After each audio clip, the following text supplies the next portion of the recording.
Before institutions had names, before examinations had syllabi, before convocations had ceremonial gravity, there was a child listening to the world. Rabindranath Tagore, as a young boy, did not merely learn music. He wandered into it. He listened with a kind of hunger, the kind that does not ask where a melody comes from, only what it awakens. Music reached him from unexpected directions. Irish tunes drifting into Bengali songs, Scottish ballads quietly reshaped into something intimate and local. He never saw influence as dilution. For him, curiosity was an act of faith. To listen was to respect. One of his early songs, কতবারও ভেবেছিনু আপনা ভুলিয়া, কতবারও ভেবেছিনু আপনা ভুলিয়া, written in 1885, is based on the famous English poem Drink to Me Only with Thine Eyes from the verse to Celia by the renowned poet Ben Jonson. Similarly, Purano Shei Diner Kotha, one of the most nostalgic and beloved Rabindra Sangeet compositions, is a direct adaptation of the song For All Lands Signed by the Scottish poet Robert Burns. Tagore's musical curiosity did not stop with the West. It led him southward into the rich traditions of South Indian music. He researched the music of the Mysore region, which resulted in several musical gems. Among them is Labonne Punno Prano, composed in a South Indian raga. Another iconic devotional song, Anandaloke Mongolaloke, which captures the omnipresence of the divine, was inspired by South Indian musical traditions, particularly the song Kayo Sri Gauri, associated with the official state anthem of the Kingdom of Mysore under the Vodayar dynasty. South India did not just inspire him, it disciplined him. The Carnatic system, with its rigor, its architecture of ragas and tals, its sense of devotion embedded within form, offered Tagore something invaluable, a grammar through which emotion could travel without losing clarity. His visits to regions like Mysore, Garwar, Bangalore, and his encounters with Kannada folk traditions and Carnatic compositions opened new corridors in his imagination.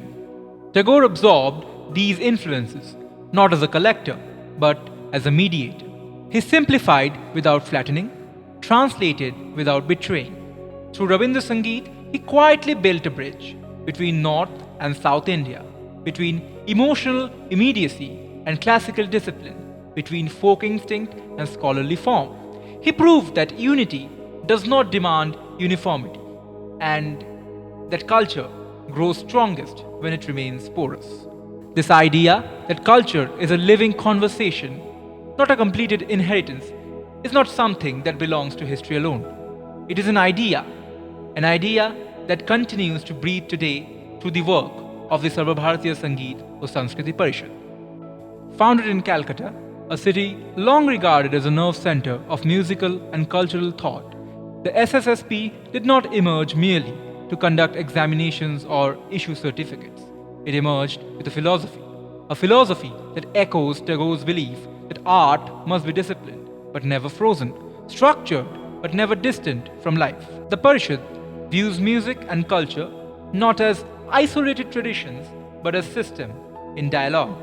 Hindustani classical music and Carnatic classical music are not treated as parallel lines that never meet, but as rivers that originate differently and yet flow towards the same ocean of rasa and bhava.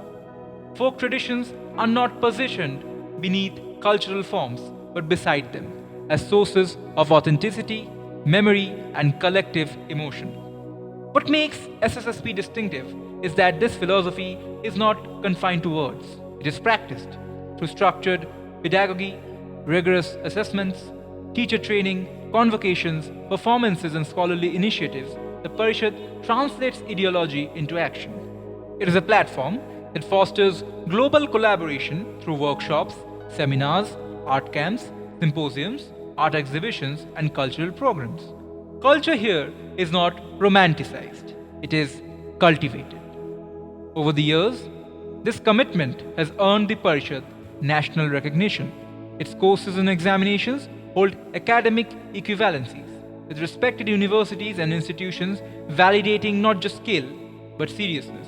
Students trained under the SSSP do not merely learn to perform, they learn to understand, to situate music within history, theory, and lived experience. SSSP has been honored with a landmark heritage board provided by the Calcutta Municipal Corporation.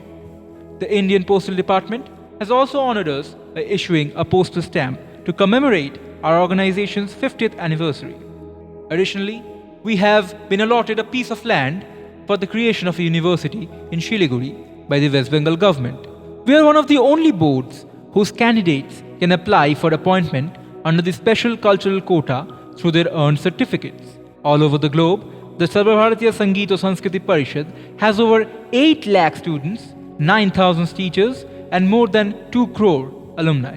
We also have created a free web page for all our teachers, namely indiaculture.in. The SSSP has its own media house, which also acts as a digital platform, Sanskriti Vichitra. Universities like Adamas University have recently collaborated with us and launched 2 new courses, DMuse and DFine. We have 5 offices in West Bengal, the main office, 3 offices in Barakpur, Belghoria and APC Road, and another in Shiliguri, North Bengal. Not only in West Bengal or in our country, we also have registered offices and centers in the United States of America, Canada, Belgium, and Bangladesh. Recent initiatives such as Sanskriti Sainik reflect the Parishad's belief that culture needs custodians who are alert, responsible, and rooted, individuals who carry tradition forward not as burden but as purpose. These are not symbolic gestures, they are declarations of intent. Having established a strong presence across North India and having reached audiences and learners abroad, the Parishad now steps consciously into South India. Today's convocation in Karnataka is not just an event, it is a milestone. It is the Parishad's first formal academic and cultural venture here, a region whose musical heritage once shaped Tagore himself.